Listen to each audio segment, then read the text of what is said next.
सुप्रभात प्यारे बच्चों। स्वागत है आप सबका आज की इस कक्षा में।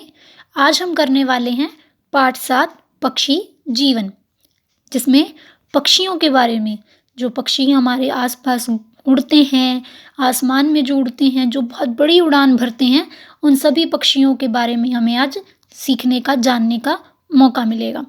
पाठ 7 पक्षी जीवन। मानव और पक्षियों का सदा से घनिष्ठ संबंध रहा है, यानी इंसान और पक्षी आपस में अच्छे मित्र रहे हैं हमेशा से ही।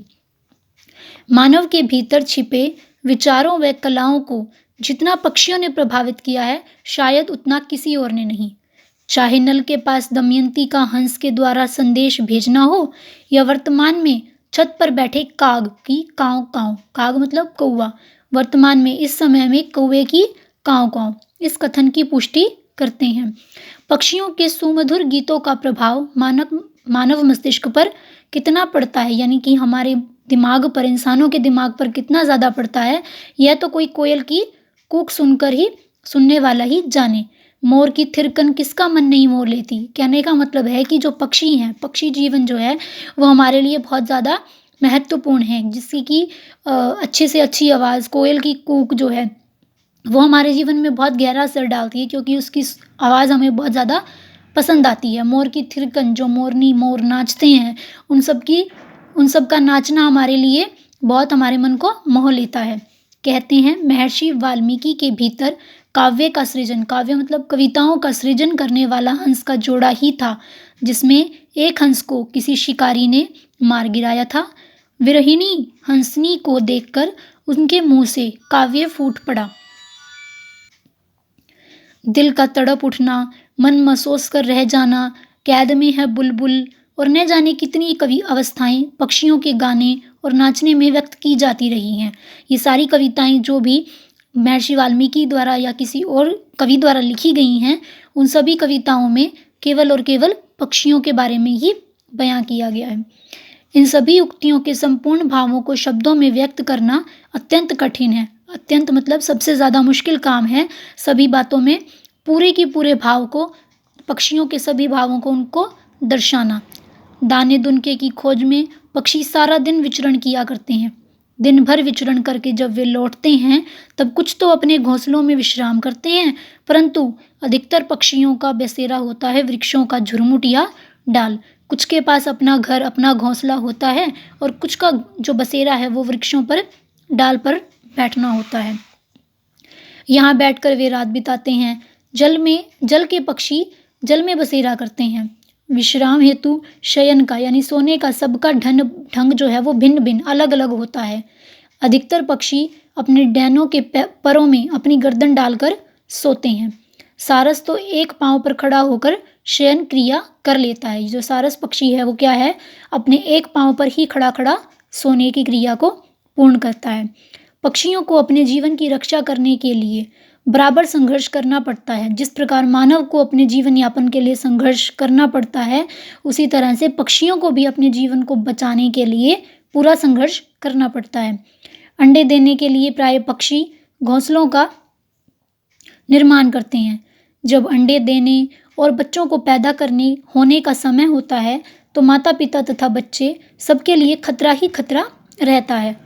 छिपकलियाँ, सांप, चूहे, गिलहरियाँ, बंदर और यहाँ तक कि स्वयं मनुष्य भी इनके अंडे ढूंढता हुआ फिरता है। दूसरे पक्षियों पर भी यकीन नहीं किया जा सकता। ऐसे में सुरक्षा हेतु कई पक्षी नदी के किनारे जमीन में सुरंग बनाकर उसके भीतर अंडा देते हैं, जैसे कि अबाबिल नामक पक्षी जमीन में सुरंग को बनाकर उसके अंदर अपने अंडे देता है। ऑस्ट्रेलिया का एक पक्षी मेगापॉड तो अपने अंडे बालू में गाड़ देता है। टिटहरी अपने अंडे जमीन पर ही देती है। इसके अंडे आसपास की चीज़ों से रंग रूप में इतने मिलते जुलते हैं कि उन्हें ढूंढना थोड़ा मुश्किल होता है। अधिकतर पक्षी वर्ष में केवल एक बार ही अंडे देते हैं, किंतु यदि किसी कारण उनके पहले अंडे नष्ट हो जाते हैं, तो वे दूसरी बार भी अंडे दे सकते हैं। हर अंडा अंडाकार ही हो यह ज़रूरी नहीं होता। ऐसे स्थान जहां अंडा लुढ़कने का ज़्यादा खतरा न हो, वहां गोल अंडे पाए जाते हैं। टिटहरी तथा उसी कुल मतलब परिवार। टिठरी तथा उसी के परिवार के अन्य पक्षियों के अंडे नाशपाती की शक्ल के होते हैं।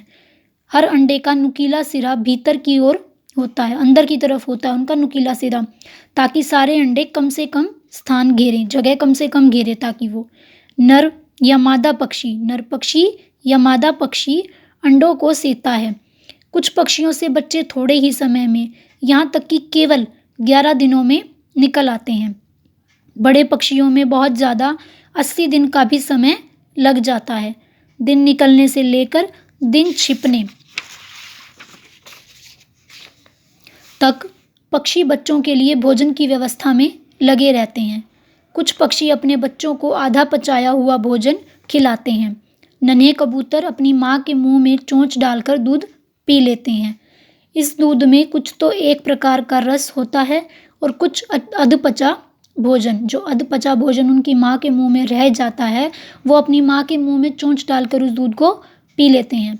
संतान के लालन पालन में वे अनेक कष्ट उठाते रहते हैं। जिस प्रकार माँ बाप को संतान के भरण पोषण के लिए कष्ट उठाने पड़ते हैं, उसी तरह से पक्षी भी अपने बच्चों के लालन पालन में अनेक कष्ट उठाते हैं। संतान की रक्षा के लिए वे शत्रुओं पर चोंच के प्रहार तक करते हैं। खतरा जानकर पक्षी एक दूसरे को अपनी विशेष आवाज़ में चेतावनी भी देते हैं। एक दूसरे को वो चेतावनी भी देते हैं जब उन्हें लगता है कि किसी दूसरे पक्षी पर खतरा आने वाला है, तो वो क्या करते हैं, एक दूसरे को चेतावनी भी देते हैं। ऐसे में बच्चे जल्दी से लपक कर अपनी माँ के पंखों के नीचे छिप जाते हैं। जब उन्हें पता चलता है कि किसी प्रकार का खतरा उनके सर पर है, तो वो अपनी माँ के पंखों के बीच में छिप जाते हैं।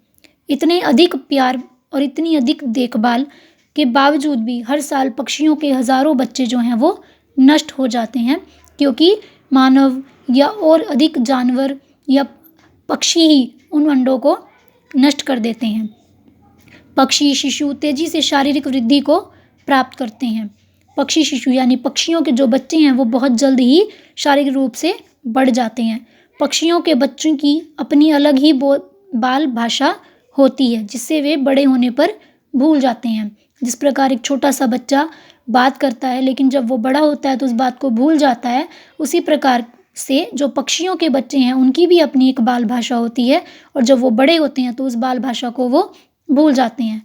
बच्चा पक्षी अपनी बोलियों के द्वारा अपने माता पिता को अपने आवश्यकताओं, खतरों और अपने स्थान का अता पता बता सकते हैं। कुछ पक्षी तो जन्म से ही अपनी जाति की गाने और बोलियां जानते हैं, और कुछ माता पिता की नकल करके सीख जाते हैं। पक्षियों में प्रायः साफ सुथरा रहने की प्रवृत्ति पाई जाती है। जिस प्रकार मनुष्य अपने केशों की सफाई करता है, उसमें तेल डालकर उन्हें मुलायम रखता है, उसी प्रकार से पक्षी अपने परों का ध्यान रखते हैं। जिस प्रकार से एक व्यक्ति, एक इंसान अपने बालों को साफ रखता है, बालों में तेल डालता है, उसी तरीके से पक्षी अपने पर का, अपने पंखों का बहुत ज़्यादा ध्यान रखते हैं। तेल ग्रंथि पूंछ की जड़ बनी होती है, जहाँ से वे अपनी चोंच में चिकनाई भरते हैं और फिर अपने परों पर मलते हैं। अनेक पक्षी वर्ष में केवल एक बार अपने पंख गिराते हैं। परों के गिरने को निमोचन कहते हैं। जब उनके पर गिरते हैं केवल पूरे वर्ष में एक बार जब उनके पंख गिरते हैं तो निमोचन कहा जाता है। जिस प्रकार मोर के पंख गिरते हैं और हम उन्हें उठाकर ले आते हैं, उस पंख को गिरने को हम निमोचन कहते हैं। और यह क्रिया ऋतु में होती है। कौन सी ऋतु में होती है? शरद ऋतु में, यानी कि सर्दी वाली ऋतु में। जब हर छोटा बड़ा पर गिर जाता है तो उनके स्थान पर अब नए पर उगाते हैं। कुछ पक्षी वर्ष में एक बार वसंत और शरद में अपने पर को गिराते हैं, और कुछ एक साल में आधे या पूरे के पूरे पर 3 बार बदल डालते हैं। भोजन करने के लिए पक्षियों के दांत नहीं होते, इसलिए उनकी चोंच खास तौर से बनी होती है। वे कैंची का काम करती है, जो एक दूसरे पर चलती है। इसकी सहायता से उन्हें भोजन ग्रहण करने में सुविधा होती है। चील, गरुड़ और बाज चोंच छोटी और आगे की ओर मुड़ी हुई होती है, ताकि वे अपने शिकार को तेजी से चीर फाड़ सकें और उसमें से मांस छुड़ा सकें। जल में चलने वाले पक्षियों की चोंच लंबी होती है, जिसे वे कीचड़ में डालकर अपना भोजन एकत्र करते रहते हैं। गौरैया की छोटी नुकीली चोंच उसे दाने छीलने और फोड़ने में मदद करती है। कीड़े मकोड़ों को नाश करने में पक्षी हमारी बड़ी सहायता करते हैं। खेतों, जंगलों, फूलों, फलों, बाग बगीचों को का कीड़ों की सेनाएं सफाया करने को उद्यत रहती हैं। इन सभी में जो कीड़े होते हैं वो क्या करते हैं, अहम भूमिका निभाते हैं कि वो उन्हें खत्म कर देते हैं, उनका सफाया कर देते हैं। ऐसे में पक्षी उनका सफाया करते हैं। इस प्रकार ये फसलों की रक्षा करते हैं। पक्षी पौ फटते ही खेतों और बागों में जा पहुंचते हैं और धूप निकलते निकलते ऐसे कीड़े मकोड़ों को चट कर डालते हैं। ये पक्षी जीवन के बारे में आपको कुछ बातें, अहम महत्वपूर्ण बातें बताई गई हैं इस पाठ में। आप इस पाठ को अच्छे से पढ़ेंगे, इसके शब्दार्थ पढ़ेंगे, याद करेंगे, लिखेंगे और इसकी अभ्यास को भरने का प्रयास करेंगे। धन्यवाद।